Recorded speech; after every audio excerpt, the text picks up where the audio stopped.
Welcome to Raging Bullets, a DC Comics fan podcast, episode 602.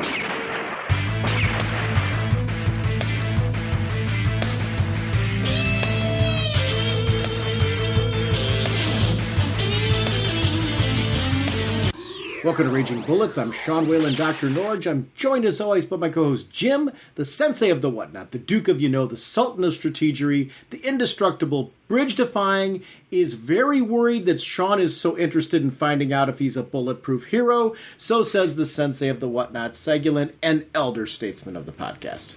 How's it going, eh? And no, I'm not. I don't believe you. Jim, on this episode, we are going to be taking a look at Superman Son of Kal, issue number 1, and Icon and Rocket season 1, issue number 1.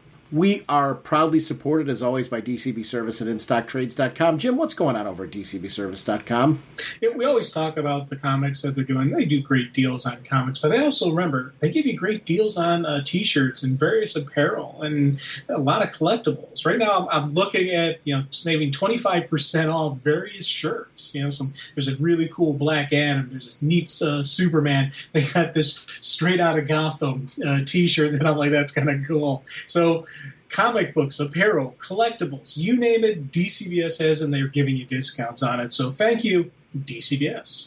Over at InStockTrades.com, it's your collected edition source, and they've got some cool books there. The Last God hardcover from DC, it's the Black Label series. Jim, did you read that? No, I didn't. So I've got the issues, and it's one that I haven't had a chance to get to, not because of lack of interest, it's just I haven't gotten to it yet. So I'm looking forward to reading this one, but I wanted to point it out because it's a book that I'm really interested in reading that is now collected in hardcover format. It's a $50 hardcover, 42% off, only $28.99. So if you missed it, it looks fantastic, and I'm anxious to read it. Justice League of America, the Bronze Age Omnibus, $125 regularly, 42% off, only $72.50. I always go first when I go to InStockTrades.com to the top sellers section because it's usually good to see what are people grabbing that maybe I didn't miss, that maybe I missed that I would want in my collection. And it's always the first place I start over at InStockTrades.com. I want to thank both of these companies for continuing to support our show. Mr. Segulent, what kind of a podcast are we? Raging Bullets is a spoiler podcast. We go in-depth into plotlines, story twists, and whatnot of the comics we're discussing on today's show. So, if you haven't read the books, you may want to come back later so you can better enjoy the show. Let's talk some comics. You won't get away from me this time, Buster. Our first discussion this episode is going to be Superman Son of Kal. The writer is Tom Taylor. The artist is John Timms. The colorist is Gabe, Eltaeb. The letterer is Dave Sharp. The cover is by John Timms. And it's IMHYUK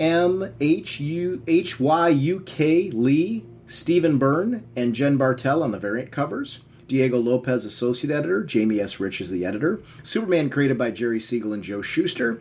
Superboy created by Jerry Siegel by special arrangement with the Jerry Siegel family. And apologies for any name butchery there, or where I had to break into spelling.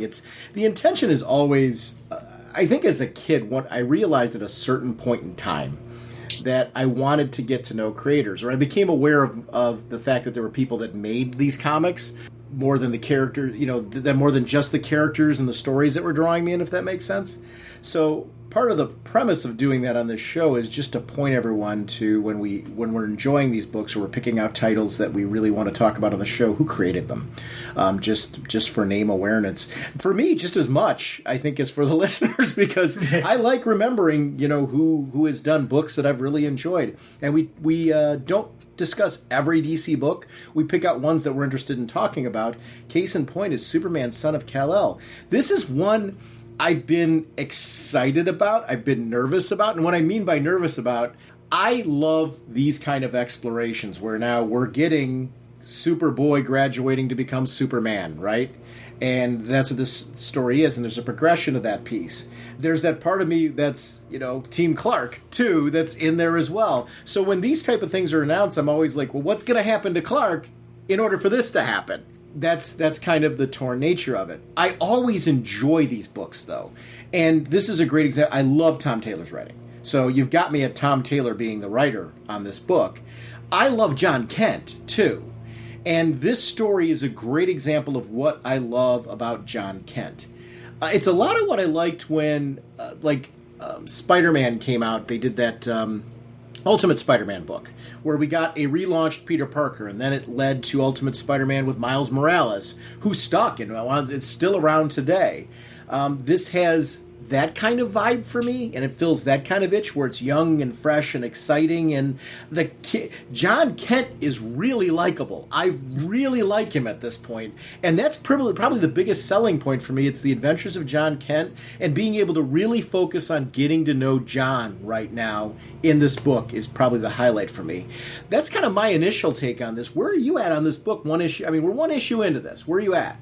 Pre-one issue, I was excited for it, Mm-hmm. Because of Future State. I'm really digging that we had that Future State event, and now we're seeing everything play out that maybe occurred to Future State. Maybe things will be more positive than what we saw. Maybe they won't. I don't know, and I like that. And I like seeing, we had what could possibly be the end game. Now we're getting the pieces. Now we're getting the rest of the story. And with you know me, I'm Team Clark all the way. Lois and Clark, big time. But John is awesome. And I was one of those people when they first aged him. I was like, oh no, man, because I wanted to see him grow up. I wanted to see those moments, where he becomes the awkward teenager and dealing with that. But it's kind of funny because now I'm kind of glad they did that, because if he was still a little kid, we wouldn't have these stories. We wouldn't have John Kent becoming Superman. And I always love how, one of the big things he always, and we saw this in every Future State, all the future stories, and any other alternate story where he becomes Superman, he hates having the title of Superman because that was his father. And I can't remember who it was that said it to him, but someone's like, if you don't like being called Superman, stop acting like him, because he was doing exactly what Superman would do. He picks up right where his father left off and continues on. What is Superman? Who is Superman? And I love seeing that with him. And I love, the comments in the book about how he's going to have his father's compassion and his mother's tenacity. And that, I'm like, yes, that's what he's going to get from having these two people as his parents. He's getting, he's getting the powers from Clark, but Clark alone isn't what, makes him a great hero. The influence of Lois on him also makes him that great hero. Plus, when your dad's Superman, you learn to step up. And I like seeing all these different side stories we've had where we see, John and Clark going out there and doing their thing and working together. And it just, I'm very excited to see this story. I never want to lose Clark. So I'm hoping that in the end, it's going to be father and son working together, and as opposed to, John 100% taking over the mantle of Superman. But I'll be honest with you, if they ran that for a little while, I would not complain, because John, to me, is very clear and obviously going to become a Superman and going to become a great Superman. And I'm looking forward to reading his stories. Yeah, I am too. It's interesting. You were making some interesting comparisons about how Lois and Clark influenced John and his growth and his direction and foundationally who he is now.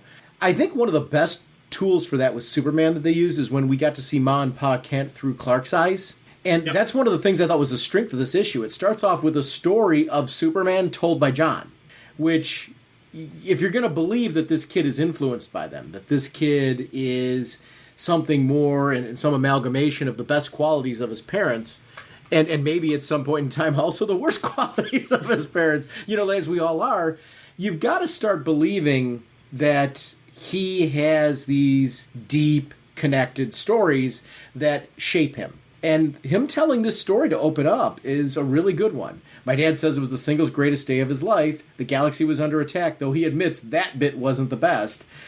He was doing what he does, trying to save the world. What a great opening, because that just sets the tone for how he views his dad, how his dad views situations, what he admires about him, and some of the realities that, it's all well and fine to get in these exciting situations where you're saving the world, but here's the problem. The galaxy's under attack.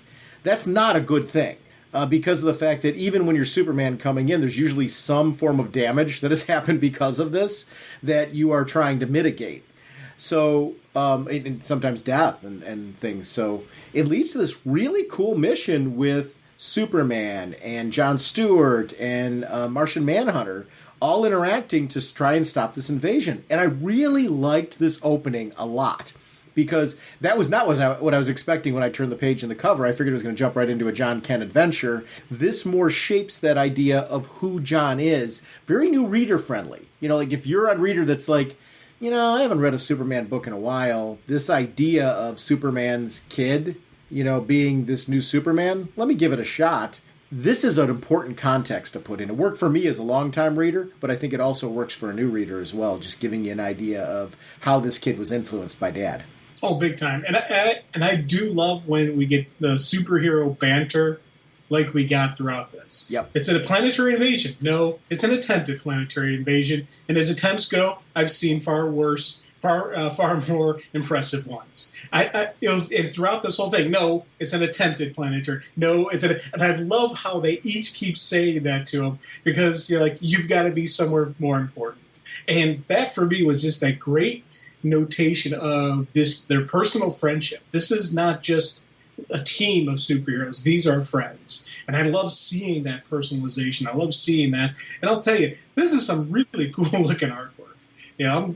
This is a really nice looking book. Just the chaos and craziness of this attempted invasion, going into, just the action that it's capturing and, just, again, I'm loving the look of it. And right from the beginning, I'm like, what story is this? If this invasion is not the biggest thing, what's going on? And then you continue on, and he's at the fortress, and there's Batman standing guard. Batman's standing guard at the Fortress of Solitude. I'm like, yes, all right, I'm digging this. I love that this turned out to be John's birth. Yeah. That this is the whole story of how it happened, how his friends kind of teamed up to make sure that he could be there for his kid's birth. Because it's a danger when you're Superman. Like, you're feeling this responsibility. Listen, we've got this. You need to be in there. Just so cool to see Wonder Woman there, because there's always been that kind of relationship between Superman and Wonder Woman, of are they romantically linked, are they not? This idea that Lois is really his true love and Wonder Woman being there supporting the situation. It shows her compassion, which I think is really cool. But it just adds, I think there's something more realistic about that nuance of the fact that, there's a relationship there, and it feels like this unusual kind of vibe that I think fits their whole history, does it not? Yes, all big time. And again, you think about it, who else is going to be the nursemaid, Yep. For this child? Who else she's the perfect choice for that. And again, that's why Bruce is standing guard, because who else would you put in the final guard position just in case? You want Batman there. Then inside, you want Wonder Woman there. I absolutely love this choice, love how they're there. And again, this great, dialogue and banter between these friends. That's what I love when, Bruce, drops his guard down. And Clark's like, thank you for being here, Bruce. I wouldn't be anywhere else. That wasn't in the Batman voice. That was in his real voice. Right there. That is just an open dialogue between two good friends. And again, it's throughout this. I love seeing this stuff. And same thing with Diana. She wasn't just there for Clark. She was there for Lois. She and Lois have developed a friendship. And part of it is because of this whole what's going on, did anything happen, did anything not happen kind of mystery, but also just, Lois, Diana recognizes who Lois is and why she's so important to Clark, and she sees the strength of character and her personal conviction that I'll tell you, that impresses Diana.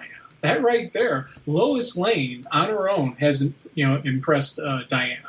And I think that for me is a really cool friendship between those two, where she's not just, Clark's friend, she's Lois' friend as well. And seeing her there was perfect. I really loved the idea, and I mean, it's worth going back to, because we've talked about on the show before, the dangers of them having a kid together. And I loved that they made that a part of this. I think it's an important sequence, and it's something. This is different than the Convergence story, right? Yeah. Oh, big time. Because Convergence, he was completely powered down. Right. So he was mortal throughout it. So, or thing. So this kid is, different. And I think that was kind of neat that, again, they acknowledge there's a possible risk, but also I do like when she, Lois knows Clark so well. You're not used to being powerless, Clark. He's powerless to protect his wife throughout all of this. He's powerless what's going to happen with his son. There's so many factors in his life he's not used to dealing with. Yeah. And I love the fact that, one, Lois acknowledges it, but two, they're like, they'll deal with this together. And that right there, again, these two are such a great couple that I love seeing them together. I enjoyed when they did the whole New 52 with Superman and Wonder Woman. I thought that was a neat story. Yep. But this right here, this is the must couple you have to have. You have to have Lois and Clark together. Just that this is the most important couple to me in the DC universe. Just because it makes such perfect sense why this man with godlike powers would be so in love with this mere mortal woman. Because she's not just a normal woman. She's Lois Lane. And there's so much awesomeness about her that's what he's attracted to. And I love when we get these moments with these two. And seeing them sitting there holding John, I was just like, oh, that's awesome. That is awesome. I love that, man. New 52 reference you just had, I think, was a good one because I enjoyed the New 52 too. I mean, I like that exploration. It felt like what it was. It was a reboot, a reimagining, a revamp, where you look at that and kind of go, well, rules can be different, right, because of that. I always assumed kind of with that New 52 version that eventually it would wind up being Superman and Lois, like that they were going to do a Wonder Woman story, but ultimately those two would wind up together, I thought. Mm-hmm. But I actually much prefer the way that they went with it, where the New 52 was kind of its own, that version was its own thing. We had the Convergence Superman that came in. I actually really liked everything about that this Superman still existed. He got kind of merged back in to the world as the changes came through continuity. I liked the storyline a great deal. I love that DC just kind of, when they mess with their continuity, if they decide they want to put elements back, they find the wackiest ways to do it.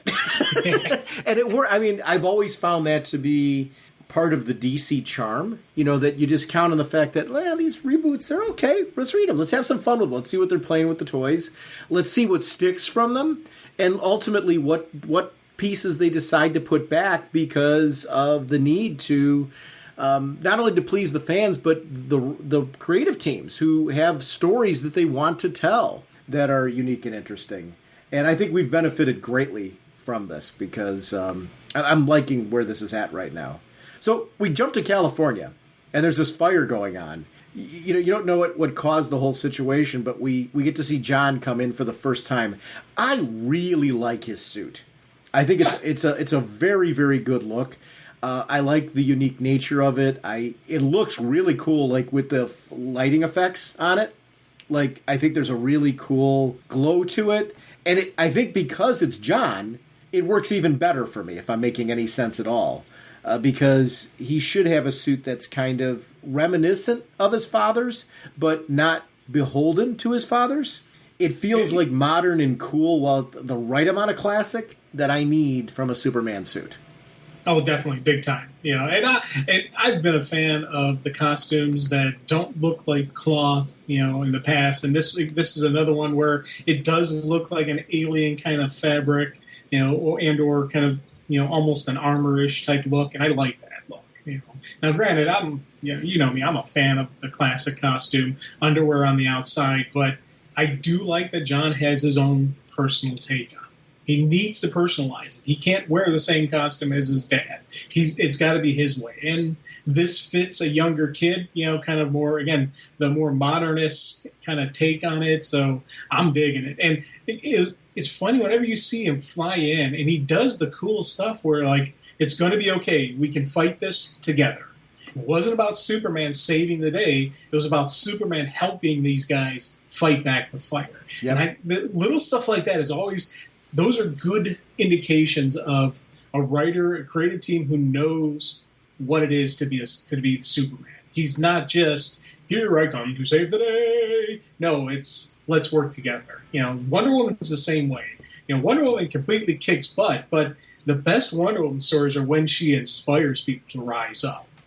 Same thing with Soup, when he inspires somebody and when he's there as backup. I love seeing this together with him working with the firefighters. That was an absolute wonderful scene. It was cool. We got to see like the catalyst of the fire, right? Because Superman is like, I keep wanting to call him Superboy, but Superman was clearly like taking a look at the fact like this is just like a tinderbox here. It's just everything is flammable. But what was the spark? What was the original catalyst that kicked this off? I've got to take care of the source. And he shows up on the scene. Really loved how this sequence went because you're dealing with, people who are scared, right? You're seeing this being of immense power. You and I are both X-Men fans, right? And yep. This is very reminiscent of what happened in X-Men. How do we handle the unknown? We assume it's a danger and a threat, especially considering these power sets, and they're firing on it, like trying to take this thing out. I mean, they're firing missiles at it because the bullets aren't working, so let's fire missiles at it. And I can sympathize with the whys that this happens, but it's such an interesting thing. You can understand why they got here, how fear drives all of this. I would hope I was a better person than this. Right.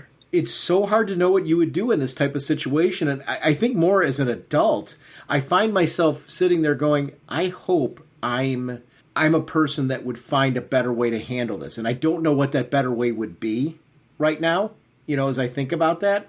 But I would hope if I arrived on the scene, like I would maybe start with dialogue, or if I could, in that situation when there's a threat. Because we don't get to see how they arrived on the scene. Jonathan shows up after this mitigation's already underway, right? So we didn't get to see what originally happened. I would hope I'm the kind of person that could have de-escalated, because this isn't a bad person. It's just somebody whose powers got out of control because of emotion, right? And I think these guys are just increasing the emotion.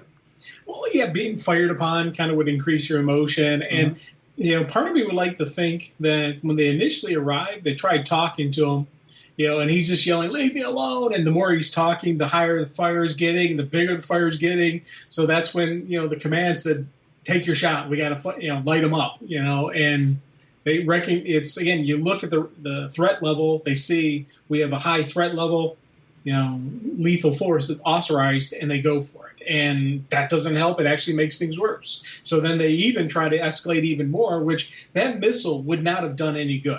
That missile would have made things worse, because now you have the explosion of the missile, plus he would have gotten even more amped. And who knows what would have happened, if that missile had actually hit. But again, I understand why the military is doing it the way they're doing it. They had, I'm imagining they tried a level of dialogue that did not get a response. So then they go to the hostile, and it's, I'd like to think, if I had been, the person there, I maybe would have come up with a better solution, or, brought in a fire truck and started dousing with water. But who knows what they tried, and who knows if that would even work. It was actually John going in because the flames couldn't hurt him. And he had to have that conversation with them, that dialogue, just that open. And he's like, close your eyes and breathe. Just breathe. I've got you. And I loved seeing, just again, it was John in there hugging him, pulling him, just talking him down. It's, this is somebody who was basically having an extreme panic attack. And he had to talk him down. He had to bring him calm. And once he got him calm, everything's good to go. Fire starts dissipating, or there's no antagonist to the fire. There's still fire burning that they got to deal with, but now the initial spark is done. And I'm like, man, this is a good scene. I'm liking it. And, then of course it happens, that one moment where they're like, oh yeah, don't worry, we got you, thunk on the head, knock him unconscious. And again, I understand why they did that. The military, he's not going to take a chance with this kid firing up again. They wanted him unconscious. And I thought that for me was a great sequence, because you feel bad for the guy, and you're like, no, he was calm. You keep him calm, you'd be fine. But I understand why these guys did that. I understand 100% why they did that. And I want to see the follow-up to this moment. I want to see what happened to this kid. They didn't just introduce him for nothing. He's going to be an issue, too, I think.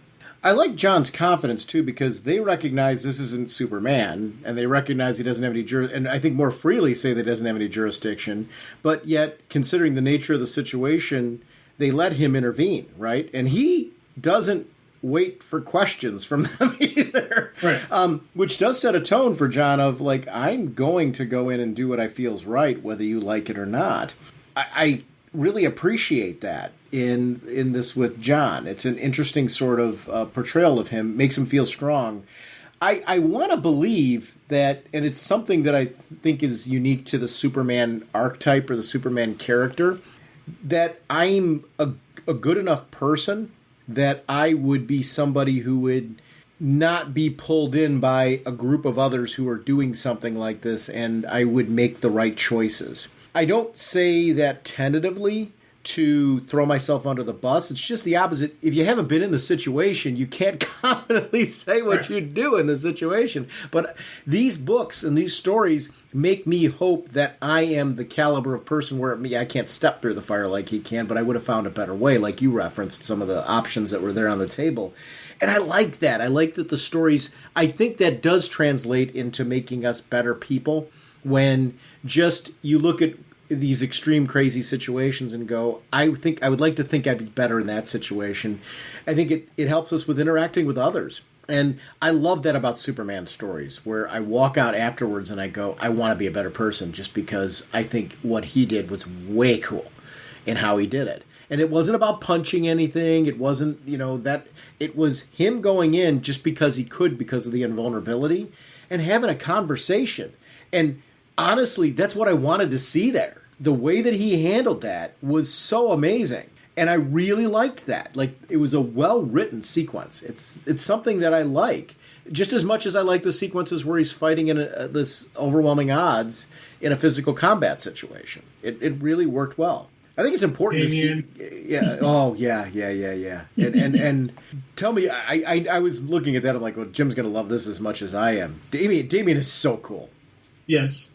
And I love this friendship. I love these two. That it's so wonderful how, again, this isn't just about the fact that their fathers are friends. These two are actual friends and confidants with each other. Mm-hmm. And the fact that, John needed some help. He needed to talk things out. So who's he go to? He goes to his buddy. And he's like, I'm supposed to be off grid. How'd you find me?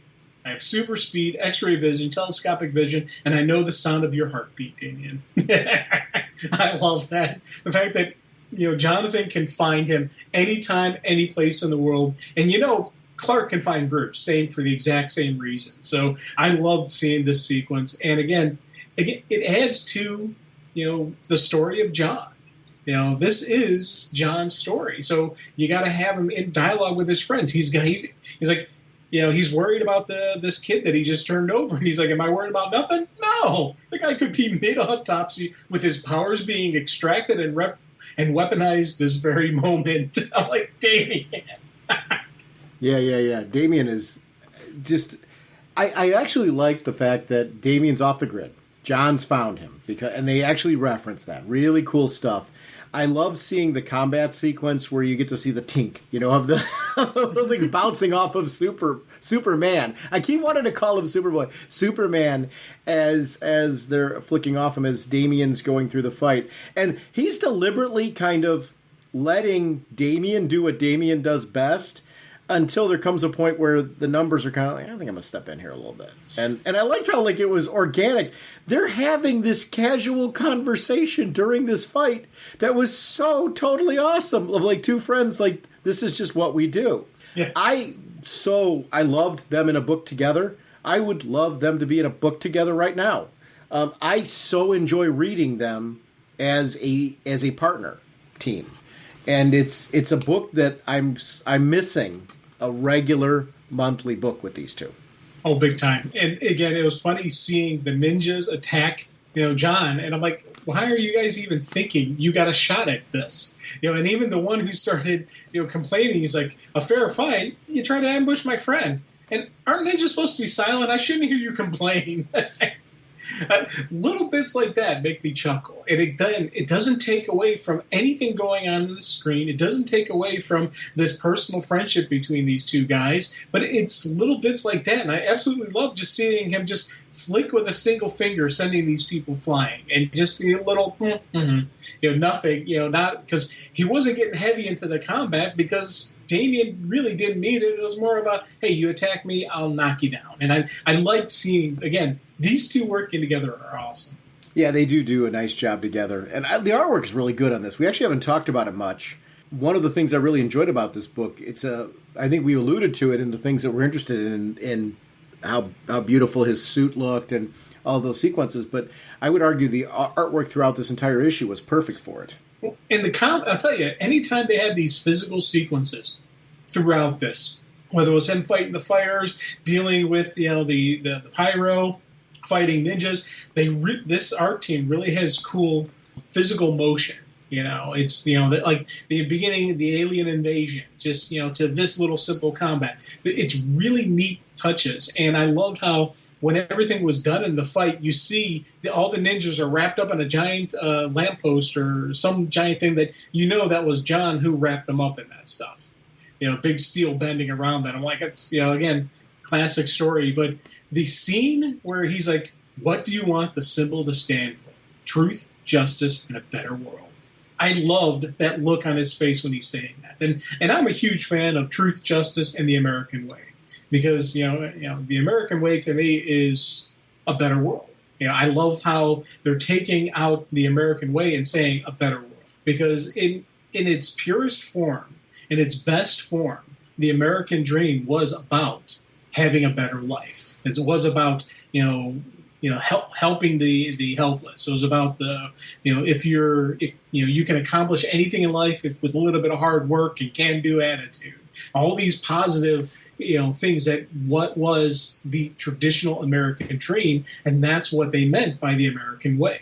So, but with everything going on in the world, and just a lot of people have issues with them saying truth, justice, and the American way, because like, what is the American way? Oh, it's this, and all types of negative stuff that are getting thrown around. I love the fact that they went with this way, where he's like a better world. And that's for me, that is a really cool statement and a really cool ideology for Superman to have. Right, 100%. It was great to see John kind of doing a old Christopher Reeve kind of flight over. I love that iconic look, and I like it was very John Kent. It looked a little different, but it had that same kind of. It makes flight cool, right? Because they're smiling. It makes it look like it's fun. It's always great when there's these cool moments where there's things that happen that are just plain out fun. Before we go on to the next book, I wanted to ask you, and I meant to ask you at the start of this episode, did you get a chance to watch the 2 Long Halloween movies yet? No, I haven't had a chance to watch them yet. So I've watched both, and they're terrific. What I also want to reference, though, for people out there, if you miss these, there's shorts with both of them. There's a short with the first part that is the losers, and so the old like DC, combat story. And then the second one has a Blue Beetle one that is very reminiscent of the old 60s Spider-Man cartoon. It has all the Charlton characters in it. Oh, nice. So, nice. It's the Charlton Question. It's the Charlton Captain Atom. These are all the characters that played into, DC revamping them eventually. But they're really cool. So I wanted to reference them. They also announced, and I don't know if we talked about this in the show yet, what the next DC animated release is. Did I mention that it was going to be Injustice?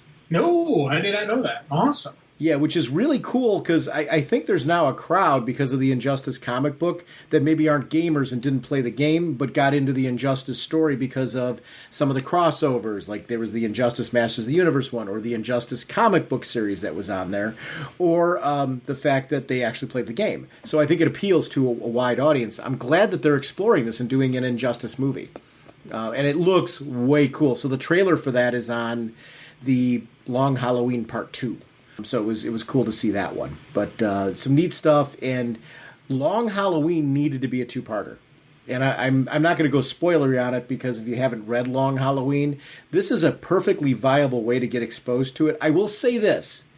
If you watch this first and you haven't read the comic, watch it, then read the comic. if you've read the comic, you need to watch this. They take this 12-issue maxi series and split it between two movies, and it's the perfect amount of room to be able to tell that story and really do it justice, because it's one of my short list favorite Batman stories. I've got like a top 10 list. Long Halloween definitely falls in there, and I would honestly say that I would cheat and put that whole Long Halloween and Dark Victory together in that comparison. So I wouldn't mind if down the road they do a Dark Victory one as well, because it would be nice to see that also on the direct to video releases. But the voice cast, the art styling, they just nailed all of it. And it was great that the shorts were different in tone. Felt more like extended DC Universe shorts. They didn't have to be directly tied into Long Halloween. To me, that felt like what you got from... I'm a big fan of when Pixar does animated releases beforehand. I liked when Roger Rabbit did it. I love when movies go to that classic route of that little feature that occurs before the main feature. And I felt like they've been nailing these. So both of them are really, really good. Would you like to talk Icon and Rocket Season 1? Yeah. Our next discussion is on Icon and Rocket Issue Number 1, written by Reginald Hewden, with pencils by Doug Braithwaite, Braithwaite, inks by Scott Hanna, and then also Andrew Curie, colors by Brad Anderson, letters by And World Design, the cover by Torrin Clark, old school variant by Daryl Banks and Hi-Fi, new school variant by Doug Braithwaite, and then the 125 cover is Rihanna Koyano, Koyano, edited by Chris Conroy with Jim Chadwick, assistant editor Marquet Draper, and looks like Reginald Hewden and Denny Cohen are the producers with Milestone Media. I think it's Hudlin, and I'm not trying to put you on the spot. Just I think I remember hearing that from some of the presentation materials. That's the only reason why I'm referencing it at all. On the cover, it references Leon Chills, and I'm not sure where Leon Chills fits into this, because it wasn't referenced in the creative team in the back. So apologies for not mentioning that name. I'm not sure how it was just happened to be on the cover, so I felt like it was worth noting that name as well. So I don't know what your exposure of this to me. I've got a very loose exposure. It's been crossovers and team ups, like when they tried to bring Milestone into the DC Universe proper. I got to know some of these characters. I didn't have a lot of history with this one, so I was really excited to do this on the show, because this is my first real exposure to Icon and Rocket as a book. Being able to read it as a comic and get to really know these characters. I knew nothing of like the backstory or anything. I don't know how much it's been revamped for this season 1, because they did some modernizing of Static, which we knew in the season 1 of that. But out of the gate, I was endlessly excited to read this because it's new to me and I've heard good things. And first issue in, I'm on board. Like, I want more of this. It was new for me, but I really like the characters. I like the story. I like how it feels like something different. I'm not getting something that feels like a book that I've already read before. His background story was really cool. I didn't know that there was the whole alien piece to it and what that looked like, but out of the gate, this was really interesting to me. What did you think? I mean, was this something you were anticipating? How did you feel reading it? Okay, zero knowledge and experience with Icon, Rocket, any of the Milestone stuff. Zero, with it. Static, a couple occasional cartoon. That's it for this whole universe. So again, the panel that they had, the DC panel that they had on this, kind of had me going, I kind of want to see this. What is this whole universe about? And it kind of had me interested in it. And then they had that kind of sampler teaser kind of book that came out before that was given a taste of all the different characters. That had me going, this guy seems kind of neat. I want to know who is Icon and what's going on with him and Rocket. And jumping right into the story, going with his origin, I like the alien stuff, but again, I liked how they They didn't just say, oh, this is just a revamp of Superman's story. No, a little bit different. And I really like that little bit different story. Especially, I always thought it would be a neat story if we had a Kryptonian who came to Earth who didn't sit there and say, I'm going to be the champion of this planet, who basically just wanted to be left alone, do their thing, and occasionally maybe would step up when something was beyond, like alien invasion kind of beyond thing.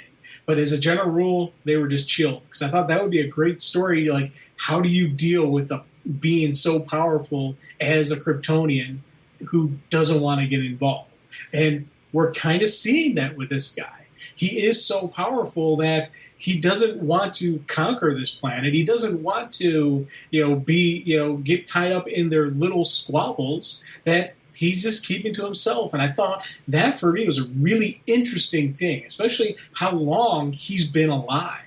This is a lengthy life, landing on Earth in 1843 through to present. And I was like, this is kind of neat. I want to see more about this guy, especially, the birth, his birth in the system, into this universe where his people were on this plane, on this spaceship, I'm assuming coming to Earth or just going to a new planet. And I want to know, did more of his people survive? Who is this villain that tried to kill his entire race? Who sent the assassin? Is that person going to be coming to the planet once they realize the one survived? All these different possible stories are running through my head just from one issue. And that's, that to me is a really cool character. If after one issue, I'm sitting there thinking, well, what about this? What about this? I wonder if they've done that. I wonder if this. And a lot of stuff is just flying through my head. And I think that for me was, a good indicator that I want in on this guy. I want to know more about him. I want to see more about him. And I love how we got this heavy focus on the initial heavy focus on his backstory, and then we went into Rocket and we started going into hers. Because to me, from one issue, I'm reading this and both characters are equally important in this story. It's kind of like how you have your Lois and Clark team up, where they're, neither one is more important than the other. Each one is a pivotal part to a cool story. And it's, to me, I'm reading this and I'm seeing that Icon and Rocket each are an equal part of this. She's going to be kind of a sidekick partner, but story-wise, she is equally important. I think that for me was something that has me really looking forward to more stuff. Yeah, and that's something that I liked her, which I think was pretty critical in this story. Because, like you, not knowing a lot about these characters, you got to very early on kind of figure out, do you even like her? Because his story's immensely interesting, right? The whole morphing alien into the baby and that type of thing. Like, I would like all in on, oh, this is kind of cool. There's going to be a whole backstory to talk about with him and how long he's lived. Because you get this idea that he's this really old character who's 1843 was when he first arrived, right? So you get this idea of the age. But her, and seeing her in this like tough situation where she's making bad choices, but throughout those bad choices, she's questioning herself. And you can see it not only in the dialogue, but more so visually because of the fact that she's there with three people, like where there's peer pressure to what she's doing, she can't really vocalize it. This is where the art, I thought, really nailed it. Because you see her reluctance and questioning, and being in her body language, facial expressions, really well done and very cinematic. And it's like I could see the actor on screen, acting it out. And that was really important to me with getting to know her. Because you're right, I like her. I mean, she's somebody that I want to follow in the story because of it. Oh yeah, and tell you, it was, you hit the nail on the head with the artwork. Because again, I'm loving this story, but I love this artwork. And, it's interesting that we had multiple kind of teams mid-book. Completely everything's flowing nicely and beautifully. Didn't really see there was nothing glaring about that, which again, it shows good artwork, good collaboration between the artists. But also, I tell you, I really did enjoy visually and story being told. And this was a really good team. A good team up with the full creative team. And again, the visual facial expressions of of Rocket, of Icon, of all of them throughout this process. And especially I love the sequences when she's in the car, because you do see that despair. You do see the fact that she's like, she knows in her head she's better than this. But she's got these limitations against her. She's got this situation. And I like the fact that, when she finally starts acknowledging this, that's when she starts stepping up. That's when you start seeing what she's going to become. And again, it's just, I'm like thinking of 1,000 different things that can happen out of this connection. No. Out of these, the thugs she's hanging out with. These friends of hers, and I did air quotes around friends when I said that. But what's going to happen with them and her when she becomes Rocket, when she gets known, because they're going to figure it out.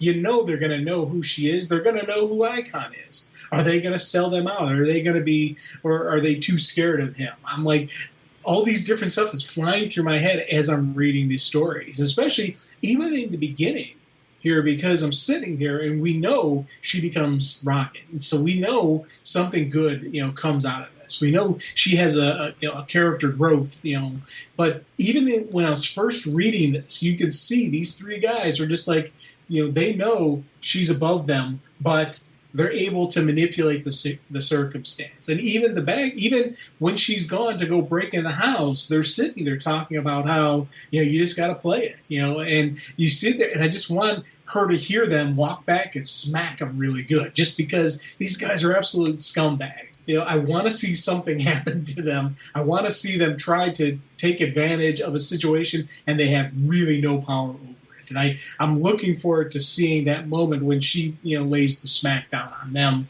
whether it's physical, verbal, or just in her character. I'm looking forward to that. Yeah, I am too. I think it's something that you're waiting for, and seeing them develop as a team, because there's going to be, I think, some distinct differences between the two, because he is a cold fish. And I like that about him, though. He feels very alien, right? But he also feels like somebody who has lived a really long time. There's that piece as well, where his interactions are one of, he knows society, understands society, but is still like clearly something more. And I really enjoyed that exploration. I like him a lot as a character. Like, I'm intrigued. It's pretty critical. You got to like both. And liking both for very different reasons is kind of cool. Well, you think about it. He has seen the absolute worst of society. Yep. And that was his exposure to humanity. Here he is, this alien who was exposed to that. Now, I do wonder. One of the things I wonder is how much of his previous life does he remember? Because he's a full-grown alien, then becomes a appearance of a human baby, and I don't know did he lose his previous knowledge, or was it just a physical transformation and mentally he was still him? That's the thing I want to know is how much of his previous life does he know? How much of who he is, where he's from, does he know? And was that a process? And I've got all these questions about this guy, and I'm hoping we eventually will learn all this stuff. But it's one of those things like, man, this is it does have me excited to read more, just to learn more about him. Yeah. Same thing. I think he's a character that I really want to learn more about. That's something that really intrigued me by this. The confrontation sequence between him and his intruders was really, really well done. Because he walks into the room and, he's basically saying, son, put the gun down. A break-in is not a big deal, but attempted murder is. You're just going to hurt yourself and your friends. And he's, incredibly confident. So right away we're dealing with somebody who's impressive. And yeah. I didn't know I knew, he was in Justice League for a while when they did that. They tried to bring some of the milestone characters in, and I quite liked him there. But I still feel like it was scratching the surface of the character. I knew he had kind of like Superman powers, but then there were some differences. And I thought this was a really cool opportunity to get to see him. I'm anxious to see him from the ground floor on up. So following this season's cool. The bullet shot was real interesting because you actually see the mark on him. So he's not bleeding. So does he then heal quick? I mean, there's actually a is that just the smoke from the impact, or how much damage has actually happened to him there, and what does healing, if anything, look like? Does he heal faster in those? Like, how much damage can he take? I guess is probably my biggest question. Well, I didn't take it as healing. I took it as that was just the flat, just the impact of the bullet exploding on his body. So, like the what's the word I'm looking for? The remains of the bullet. Basically. Yeah. That's exactly. I guess that's. I was questioning that too. So, I think you're seeing it kind of the way I was. That's interesting. Right. Well, it's like his skin is harder than steel. If you take a small caliber pistol and you shoot a 3-inch slab of steel, you'll get a similar pattern to that. So where the bullet will impact the steel itself isn't damaged, but the remains of the steel, the remains of the bullet, basically kind of stain or mark the steel. Got it. That's kind of what you have with him. And then when he gets up, he kind of wipes himself off. And then if you look at the next sequences, he really doesn't have any marks anymore. And I took it that not as healing, he was just wiping the dirt off his body. Sure. Yeah, and I'm not saying no to that or anything. I guess I'm so intrigued that I'm really exploring this to minute detail. Like, I want to know more. Like, what does that mean for him? How much damage can he take? Did that bullet just explode? On impact? What happened to him? As far as, and what does that look like?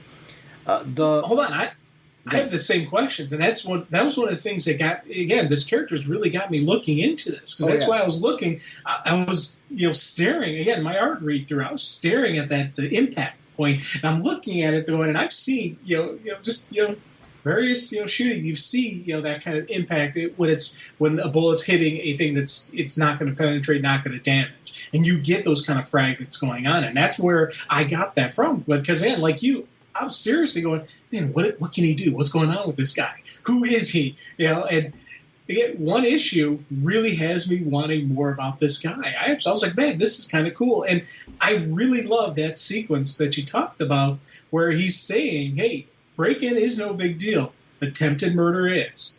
And I love just that notation that he's just saying, hey, this is something you don't want to do, because I've seen some really cool police stories, very, really cool events where that's one of the things you can use to calm down a situation. Like, hey, right now you got nothing. You pull that trigger, you've completely changed everything. It's now escalating to beyond where I can help you. And I've seen some really cool stories where they've talked down a gunman using that kind of stuff, using that kind of logic and getting it going. But it really just shows I love the look on that kid's face when he pulls the trigger, because I don't think he really wanted to pull the trigger. I think that was more of a panic trigger pull, which is a very dangerous part about when you have a gun. When you pull out a gun and you point it at somebody, if your finger's on the trigger, there's a good chance you're going to shoot them. And that's why a lot of good the discipline, with the gun people, law enforcement, military, and just general people who have good gun discipline, when they pick up a gun, they intentionally keep their finger off the trigger. You put your finger on your trigger when you're going to pull it. Otherwise you have it off. And it's kind of neat, because I pointed out in a couple different sequences, that in various books we've talked about, when the artist catches that. And the artist has, police with the guns drawn on somebody and their fingers aren't on the trigger. And I love when I see that. With this one, it made perfect sense that this kid would do this, because of, this kid is not disciplined. This kid is not a precision, thief even. I love the look of panic on his face. I love the fact that, he did that. I'm like, what are you doing? You weren't supposed to bring a gun. This was right here was a great sequence of who these characters are. Yeah, and they're fun characters. It's his, like, when he pulled the gun out from the kid, he recognized that there was some form of weapon still there, and he's like pulling that out with his powers. That was a piece that was cool to see too. I'm like, ooh, new trick, something that separates him. His level of intimidation, it's kind of like you combine Batman and Superman with him. Yeah. Because he's basically saying, so can you keep your mouth shut, or will I have to hunt you down? And I mean, the smashing of the gun, just the way that that's being handled, and then he takes a look at her and recognizes she's something different. Like, there's a wariness, there's a concern, but he talks to her differently. What about you, young lady? How did you get mixed up in this? She's like, I have no idea. You need to figure it out. Fix your life. And I generally feel there's a concern there of like, listen, I get this vibe that you're somehow salvageable, so I'm going to take this moment to go to this. He doesn't have anything backing that other than the fact that he's just going off of guts and instinct, and I would say, you could make an argument his age helps him in that, being able to maybe read that a little bit. But really, I liked that sequence quite a bit. So then following that up, we kind of see these kids in the aftermath, and the kids are obviously terrified. She's more introspective, like really thinking through what happened, trying to, talk to him about like, listen, I need to talk to you about this because I spent all night thinking about yesterday and what happened. She's reflecting about herself and how she could make better choices and how she made terrible choices, taking ownership, which I thought was really cool about her. But she's also like asking the same questions we are about him. Like, who are you? You've got these superpowers and things like that. And, I've never heard of you. I've read about certain things in books, but I think you're the answer to my concerns and my issues, where I'm finding like meaning in the fact that I somehow met you, like kind of that kismet, that fate thing. She's referencing this idea of like, listen, together, maybe I can be that person that helps you do things to help others. Like you naturally did this. Like, what if you do your thing and I'm the person that keeps you grounded? I'm the person that helps others to see you for who you really are. Because of the fact that I'm street level, because I'm not looking up at the sky at you, I'm with you in a different capacity. Helping people feel more connected to you instead of disconnected to your godlike powers, right? I loved her rationale. She's like sitting here, like it's the whole argument about how people were initially afraid of Superman in the New 52, right? She's come up with a solution to that kind of problem. It's like, I don't have to be afraid of you. Like, I can help with that. I can be that link. And I really liked that. I mean, I thought it was like very, very real world, very street level in somebody who's got like these godlike powers. Going back to his life in 1921, this is something I'm going to like about this book. The fact that this guy's lived so long, we're going to get an opportunity not only to get to know more about, hopefully, the alien situation that led to him being created here, but more about like what his past life's been like. How this girl is a reminder of someone who previously inspired him. Because you can't help but see the resemblance there. Oh, yeah. And I love that. I loved that. The really jazzed about this book one issue in a way that I thought I was going to be intrigued and interested, and I knew that I was going to be on board for a second issue. I did not know where this story was going to go and that I was going to be intrigued for the reasons that I am. That's what the surprise of this book has been. I was already in because I wanted to know more about milestone characters. In this case, the unique nature of these characters has me coming back for more. I know. I'll tell you, and as you were going, I was just like nodding my head along with you because I loved this character. She is absolutely wonderful. And the whole sequence with her about becoming a superhero was absolutely wonderful, especially because he initially says no, and she goes, no to your no. She's like, you can't make me, but I can convince you. And I love just how she went in, how she never said died, she never quit. And she just kept going on with, and I especially love the nature of what a hero is. Because again, this is stuff I'm very wondering how, the nature of who this hero is. It's not just about punching the bad guys. There's more to it. And I love her reference to how the drug dealers are selling on Martin Luther King Boulevard. And I'm like, right there, I was like, man, that right there is an absolute wonderful statement about how it's basically just pissing on his memory, and how the fact that they're doing this and how they're doing this on a true a street named after a true hero. And I was like, oh man, that right there was just a powerful moment. And I was like, that is cool. And then even getting to, as you said, how in 1921, how someone else got him, very similar looking, very similar features, and just that same kind of character, that same kind of strength got him to do this. So I'm like, I want to know who that person was. Part of me wonders if that's a family member, if there's something to do with the bloodline. If we're going to find that out later, and that's why there's such a similarity in the look. But it could be just similarities. So I don't know. It's there's so many things that are racing through my brain with this series, because it's not just about, this is going to be a different. To me, it already feels like it's going to be a different exploration of the hero, and that's something I want to see. This guy, because I know nothing about him. So I want to see something different. I like this partnership, sidekick partner, whatever she is to him, where it's not just he tells her what to do and she does it.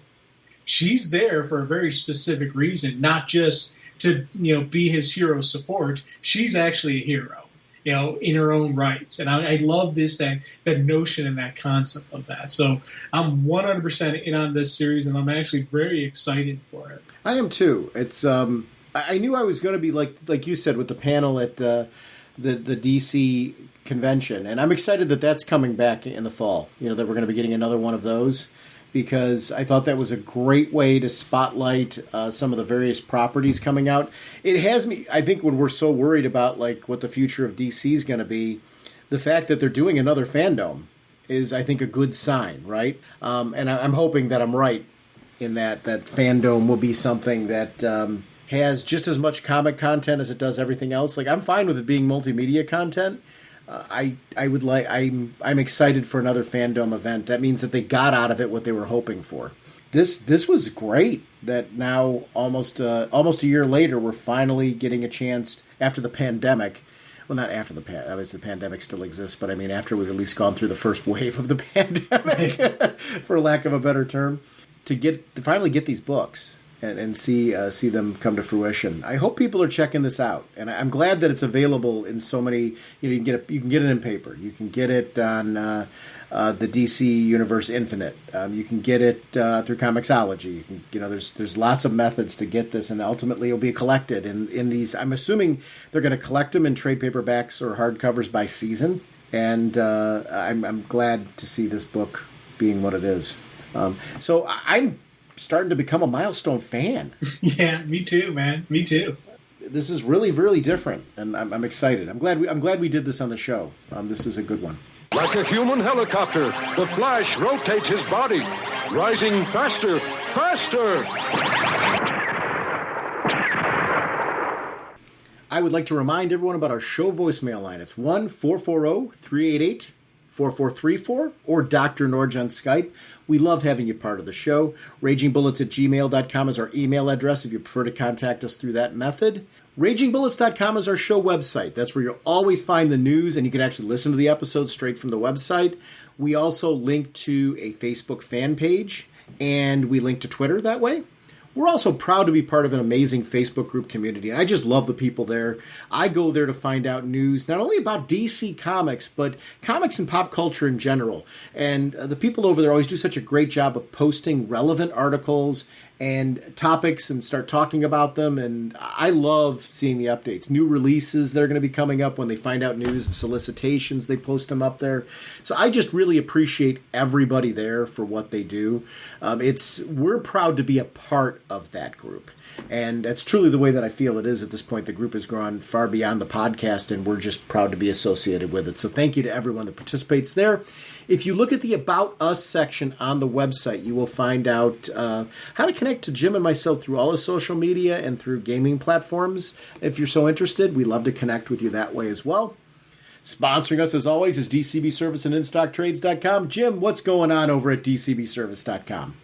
Well, they're not just a great home for discounts on comic books. You can get discounts on T-shirts. We've got some really cool Superman, Shazam, Black Adam shirt, and this neat Straight Outta Gotham T-shirt. All of these things are 25% off. So thank you, DCBS. Over at InStockTrades.com, as I mentioned earlier, that's the place to get the Last God hardcover. $49.99 regularly, 42% off, only $28.99. Justice League of America, the Bronze Age Omnibus, Volume 3, $125 regularly, 42% off, only $72.50. Please use the search function. If you're looking for books, if you're looking for other volumes that are what listed on the main page, you can find them over at InStockTrades.com and save some money. It's a great service, and I'm proud to be supported by both companies. Jim, our next episode, we're going to be back, and we're going to talk about the Suicide Squad movie. I cannot wait. We will see you then. All right, you guys. Are you ready to sing your song? I'd say we are. Yeah, let's sing it now. Okay, this should be fun. Now get ready for your cue. Okay, Sean? Okay. Okay, Jim? Jim? Jim! Okay. Raging bullets time is here. We talk about what we hold dear. Comic books and TV shows. Superheroes and their clothes. Justice League and so much more. I just love Green Lantern Corps. We talk about the books we've read with spoilers straight ahead.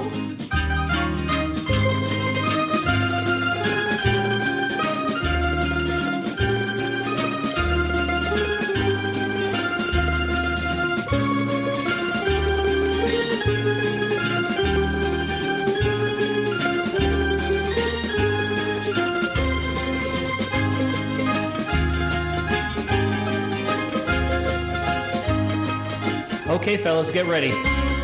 That was very good, Sean. Naturally. Jim, you're a little flat there, so be careful. Jim? Jim? Jim! Okay. Justice League and so much more. I still love Green Lantern Corps. DC Comics are what we know. The Raging Bullet Show. DC Comics are what we know. The Raging Bullet Show. Excellent job, guys. Let's sing it again. Yeah, let's sing it again. No, that's enough. Let's not push it. Push it. What is that? Yeah, what are you talking about? No, I didn't mean anything by that. I think you're going to do it. Jim, I don't know. how long do you want the song to go? Look, it's